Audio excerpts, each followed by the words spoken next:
Matthew 24. Jesus went out from the temple and was going on his way. His disciples came to show him the buildings to the temple. But he answered them, "You see all of these things, don't you? Most certainly I tell you, there will not be left here one stone on another that will not be thrown down." As he sat on the Mount of Olives, the disciples came to him privately, saying, "Tell us, when will these things be? What is the sign of your coming and of the end of the age?" Jesus answered them, "Be careful that no one leads you astray. For many will come in my name, saying, 'I am the Christ,' and will lead many astray. You will hear wars and rumors of wars. See that you aren't troubled. For all this must happen, but the end is not yet. For nation will rise against nation, and kingdom against kingdom.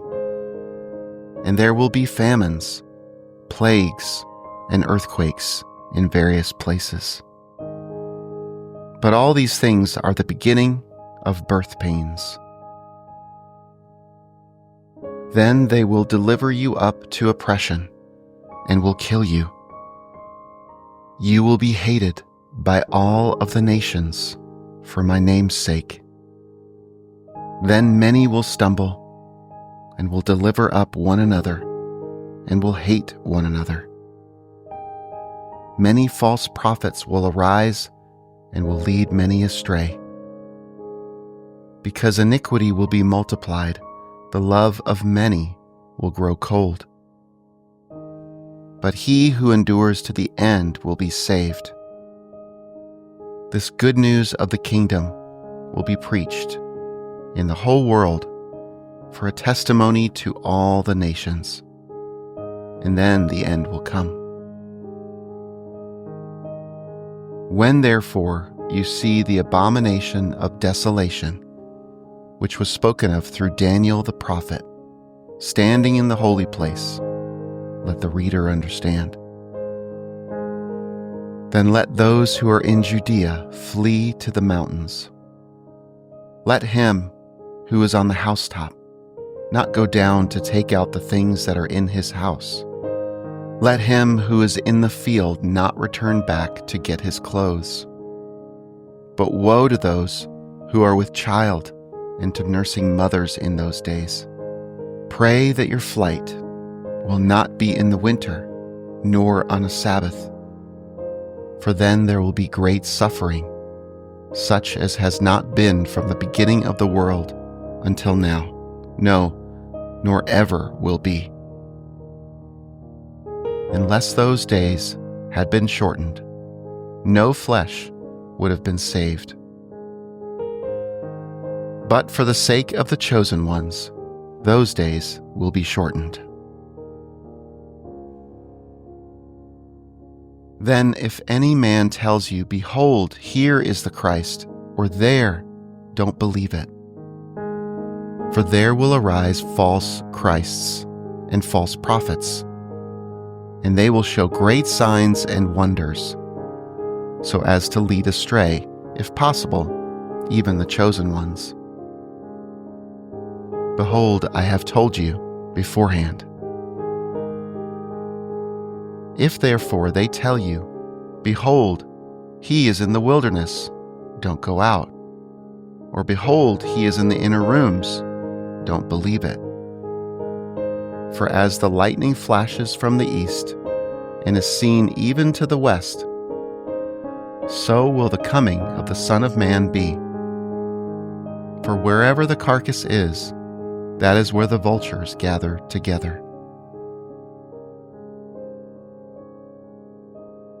But immediately after the suffering of those days, the sun will be darkened, the moon will not give its light, the stars will fall from the sky, and the powers of the heavens will be shaken. And then the sign of the Son of Man will appear in the sky. Then all the tribes of the earth will mourn, and they will see the Son of Man coming on the clouds of the sky with power and great glory. He will send out his angels with a great sound of a trumpet, and they will gather together his chosen ones from the four winds, from one end of the sky to the other. Now from the fig tree learn this parable. When its branch has now become tender and produces its leaves, you know that the summer is near. Even so, you also, when you see all these things, know that he is near, even at the doors. Most certainly I tell you, this generation will not pass away until all these things are accomplished. Heaven and earth will pass away, but my words will not pass away.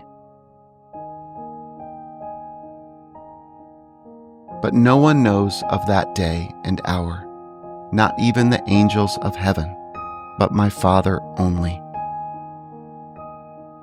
As the days of Noah were, so will the coming of the Son of Man be. For as in those days which were before the flood, they were eating and drinking, marrying and giving in marriage, until the day that Noah entered into the ship. And they didn't know until the flood came and took them all away. So will the coming of the Son of Man be. Then 2 men will be in the field. One will be taken, and one will be left. 2 women will be grinding at the mill. One will be taken, and one will be left. Watch therefore, for you don't know in what hour your Lord comes. But know this, that if the master of the house had known in what watch of the night the thief was coming, he would have watched, and would not have allowed his house to be broken into. Therefore also be ready, for in an hour that you don't expect, the Son of Man will come. Who then is the faithful and wise servant, whom his Lord has set over his household, to give them their food in due season? Blessed is that servant, whom his Lord finds doing so when he comes. Most certainly I tell you that he will set over him all that he has. But if that evil servant should say in his heart, "My Lord is delaying his coming," and begins to beat his fellow servants, and eat and drink with the drunkards, the Lord of that servant will come in a day when he doesn't expect it, and in an hour when he doesn't know it, and will cut him in pieces and appoint his portion with the hypocrites. That is where the weeping and grinding of teeth will be.